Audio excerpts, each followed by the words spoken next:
Bonjour et bienvenue dans le monde du Goro Loco. Alors aujourd'hui, j'ai mon chandail 3D Printing Canada. Non, je ne travaille pas pour eux autres, pour ceux qui vont me reposer la question. C'est juste qu'ils m'ont envoyé un produit, puis j'ai vu mon chandail dans le garde-robe, donc j'ai dit tiens, pourquoi pas, je vais le mettre. Aujourd'hui, je vais vous parler de Wham Bam.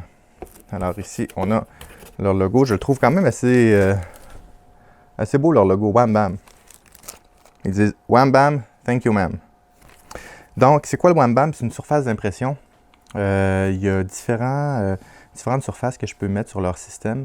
Puis, je fais une vidéo spéciale là-dessus parce que j'ai enfin trouvé quelque chose qui me satisfait pour le PG. Je vous explique. J'ai essayé le Mamorubot, mais j'ai essayé deux produits de Mamorubot. Le Mamorubot classique verte, là, comme j'ai sur sur plusieurs de mes imprimantes. Cette surface-là, la verte, là, elle fonctionne super bien pour le PLA. Vraiment, vraiment bien. C'est la surface pour imprimer du PLA, je crois. Il y a aussi, bon, une des surfaces, du moins, qu'on ajoute, là.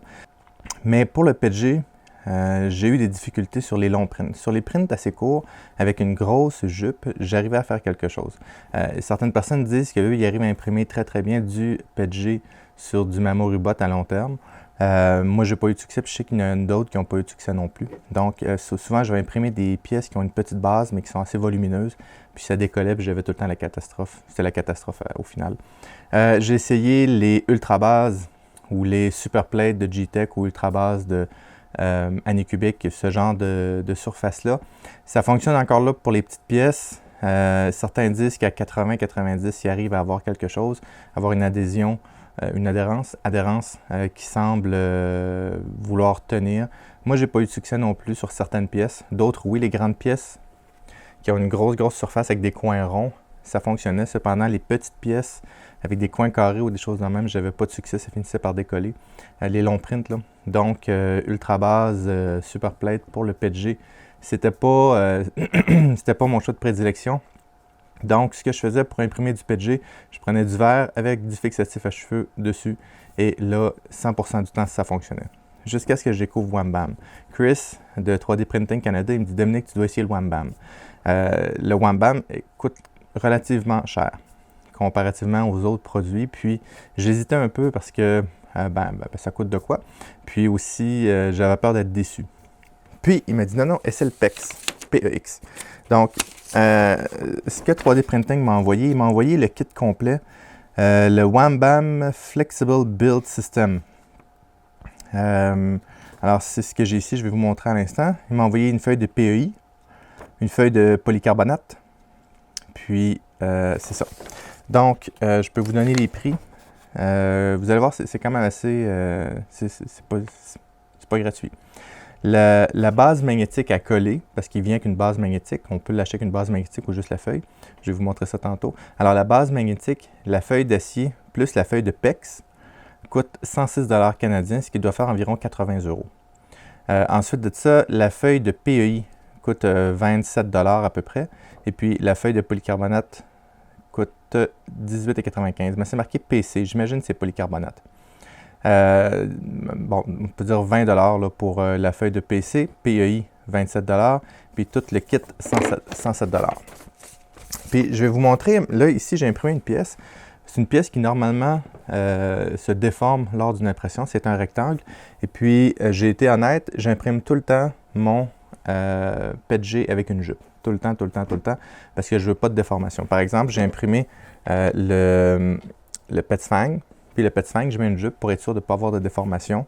Ou un petit connecteur BL Touch de même qui n'a pas une grande surface. Pas le petit connecteur, mais le petit support BL Touch qui n'a pas une grande surface. Puis souvent va être porté à décoller. Ou des pièces comme ça que je ne peux pas me permettre d'avoir de déformation. Donc je l'imprime avec une jupe autour. Donc je l'ai imprimé.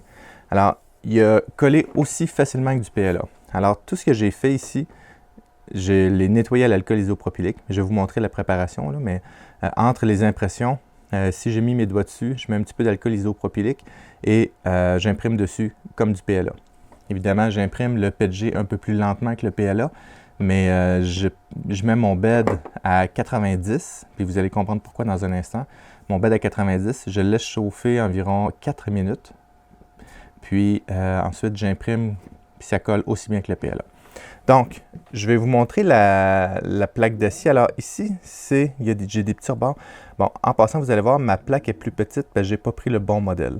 J'ai pris une 220 au lieu de prendre une 235, mais ça fait pareil. Puis, je vais vous expliquer mon setup après puis pourquoi je l'ai fait. Donc, j'ai mes 2 petites languettes d'acier que je peux lever comme ceci. Ça aimante vraiment, vraiment fort. Alors, j'enlève ma plaque d'acier. Et puis, la plaque d'acier, c'est du spring steel, là, je ne sais pas comment est-ce qu'on peut dire ça en anglais, en français. De l'acier ressort, en tout cas. Puis, elle n'oxyde pas. Et puis, elle est vraiment rigide. Donc, une fois que je l'ai dans la main, je l'applique dans les 2 axes et ma pièce décolle comme si c'était du PLA. Et j'ai aucune déformation sur ma pièce. Elle est droite, droite, droite. Même sur les coins, ça l'a pas du tout décollé. Et puis, ce que je fais après, j'enlève ma jupe à l'aide de petites pinces. Comme c'est ici. Ça s'enlève très bien. Puis, pour enlever les rebords coupants, est-ce que je l'ai avec moi? J'ai mon petit ébavureur. J'avais mon petit ébavureur. Je l'ai peut-être oublié quelque part. Et puis, je passe un petit coup d'ébavureur. Je vais vous montrer les bavureurs parce qu'avec une jupe, c'est vraiment important. Je vais aller le chercher puis je reviens. Alors là, voici, pour ceux qui n'ont jamais vu un ébavureur, ça ressemble à ça. C'est un ébavureur que j'ai acheté pour 3 $ sur eBay, je pense. Et puis, tout ce que j'ai à faire, je vais vous le montrer ici. Je vais essayer de trouver tout ce que j'ai à faire. Je viens passer mon ébavureur le long comme ceci. Puis, ça enlève, les petits restants de jupe. Et puis aussi le tranchant de la pièce, parce que la pièce peut être quand même assez tranchante. Si vous n'avez pas d'ébavureur, achetez-en un. Vous n'êtes pas obligé d'acheter la meilleure qualité, parce que les ébavureurs sont faits normalement pour les métaux. Et puis pour le PLA ou le PETG, c'est beaucoup plus mou. Donc, un ébavureur de piètre qualité là, va faire le travail. Normalement, en bas de 5 $, là, vous devriez être en mesure d'en trouver. Alors, mon ébavureur est passé et ma pièce, elle est parfaitement droite. Puis, donc, c'est ça. J'ai fait beaucoup d'impressions en PETG. Bon, j'ai essayé probablement le Benchy, évidemment. C'est le classique. Puis, il a très bien fonctionné. J'ai essayé le Petfang. Ça a bien fonctionné. Juste pour vous montrer mes supports. Le dessous, super bien fonctionné. Celle-ci aussi. Bref, ça, c'est quelques pièces que j'ai imprimées. Mais ça tient vraiment bien. J'ai eu aucun décollement avec le Wham Bam. Maintenant, je vais vous montrer comment c'est quoi mon setup ici. Vous allez voir, ici, j'ai mon plateau d'aluminium en dessous, le plateau de l'imprimante. Par-dessus, j'ai un verre et j'ai mon kit de Wham Bam. Puis ensuite, je mets évidemment, il faut s'assurer qu'il n'y a rien dessus. Et puis, je mets mon plateau magnétique par-dessus. Comme ça ici.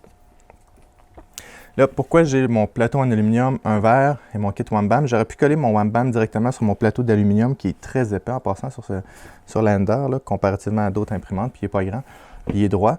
C'est pour une question de dissipation de la chaleur. C'est que mon plateau d'aluminium va chauffer plus au centre que sur les bords. Mais souvent, vu que la surface de l'Ender n'est pas très grande, je vais imprimer jusqu'aux limites. Puis avec mon thermomètre laser, ou infrarouge plutôt, je vois que des fois j'ai des différences de 10 degrés.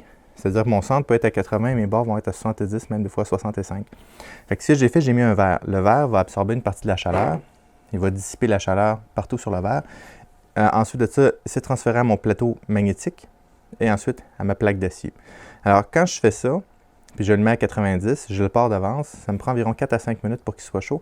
Puis je prends mon thermomètre, j'ai la même température au centre que sur les côtés. Et à cause du verre, ma surface est parfaitement droite. Donc, puis en plus de ça, si je veux utiliser mon Wham Bam sur une autre imprimante, j'ai juste à déplacer mon verre et faire la même procédure. Alors, c'est pour ça que je l'ai mis sur un verre et sur le plateau d'aluminium, tandis que j'aurais pu le coller directement sur l'aluminium. Ça me permet de le réutiliser ailleurs, puis j'ai une meilleure dissipation de la chaleur. La chaleur est égale partout. Puis lorsque j'imprime du PETG, c'est super important. Si mon centre est à 80 ou 90 et mes côtés sont à 65, alors c'est sûr que je vais avoir un décollement sur les côtés. Donc, c'est ça. Alors, comment est-ce qu'on fait pour installer ça? C'est simple. Au début, je colle la partie l'aimant qui va sur le verre ou sur le plateau.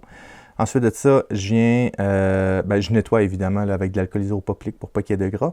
Ensuite de ça, je viens coller ma plateforme magnétique et je viens coller ma surface dessus. Une fois que j'ai collé ma surface dessus, ils fournissent une laine d'acier, comme celle-ci, que je n'ai pas utilisé. J'ai utilisé un Scotch-Brite que j'ai ici.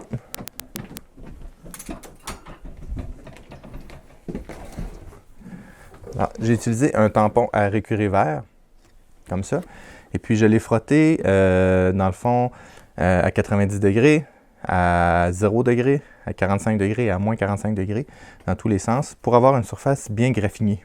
On voit ici que c'est pas super beau, on voit que c'est un peu mat, mais lorsque j'imprime le dessous, je ne sais pas si je vais arriver à le voir, est équivalent, je ne pense pas que je vais réussir à reproduire de reflet là, mais le dessous est équivalent au vert, un petit peu moins lisse que le vert, mais c'est très très lisse, là, ça fait un beau fini. Donc, c'est comme ça que j'arrive à avoir une impression super. Je sais qu'il y en a qui prennent du verre, qui le polissent, pas qu'ils le polissent, mais ils font des éraflures dessus, là, avec un papier sablé, un papier d'émery.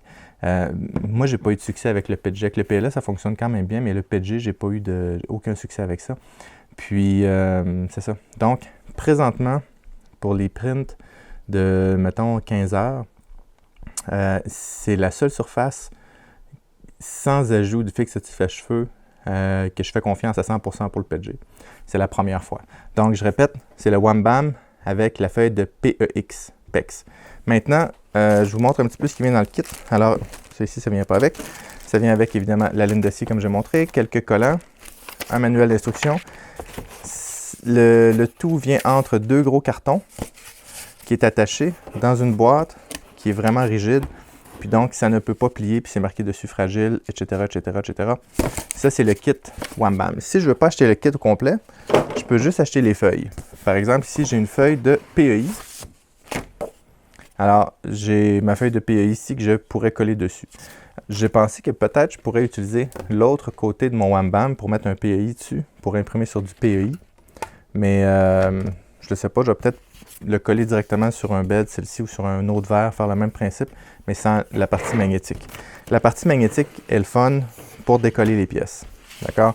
Ça évite d'avoir à glisser une petite spatule en dessous ou autre chose. Et ici, j'ai le PC qui ressemble à un Build Tack. Alors, je ne sais pas si c'est la même chose qu'un Build Tack, mais il est beau. Donc, 20 $, je ne l'ai pas essayé encore. Je vais sûrement l'essayer prochainement. Et je sais qu'il y en a qui ont eu beaucoup de succès avec le PEI aussi. Donc, ça pourrait être intéressant dans un futur test de tester ça. Mais je dois avouer que le PEX, c'était ma première expérience avec le PEX. Et c'est tout simplement fantastique. Donc, c'est pas plus long que ça. Je remercie 3D Printing Canada pour m'avoir fait essayer ça. C'est sûr que cette Ender-ci, elle n'est pas stock, comme vous pouvez voir là. Je vous explique rapidement les modifications. J'ai une carte duet Wi-Fi dedans. J'ai un extrudeur micro-suisse. Ensuite de ça, j'ai la buse micro-suisse plein métal. Et c'est pas mal ça. Hein? Donc, quand même... Ah, puis, si vous vous posez la question, le PETG que j'ai utilisé, c'est du PETG de Sakata. Qui, en passant, il va super bien aussi. Je n'ai pas fait de review sur le PETG de Sakata, mais il est aussi bon que leur PLA. Puis... très facile à imprimer. J'ai aussi essayé le PETG de Eason qui est ici. Là, j'ai mis quelques pièces seulement, là, mais j'ai essayé le PETG de Eason.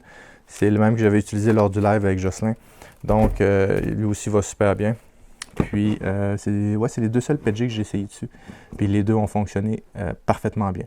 Donc, c'est mon review pour le Wham Bam. Avec comment il s'appelle? Le Flexible Build System de Wham Bam. Va super bien. Donc, si vous avez peut-être un 80 € ou un 105 ou 107 $ que vous voulez mettre, c'est la chose à avoir. Si vous voulez juste avoir la feuille de PEI, vous pouvez acheter aussi la feuille de PEI. Je pense qu'elle vaut autour de 35 $. Puis, il y a différentes grandeurs et là aussi dans les formats ronds. Donc, je pourrais l'essayer pour la Little Monster. Les pièces, des fois, sont difficiles à décoller dessus. Ce serait intéressant. Mais évidemment, plus il est grand, plus il est cher. Donc, merci à 3D Printing Canada. Je vous remercie aussi les supporters de la chaîne qui sont ceux-ci. Merci à tous les supporters de la chaîne et un merci spécial à Jean-Claude Mignot. Merci à tous. Si vous avez aimé la vidéo, s'il vous plaît, comme d'habitude, mettez un like. Si vous n'êtes pas déjà abonné à la chaîne, abonnez-vous. Cliquez sur la petite cloche pour être au courant des nouveautés. Merci beaucoup et à bientôt.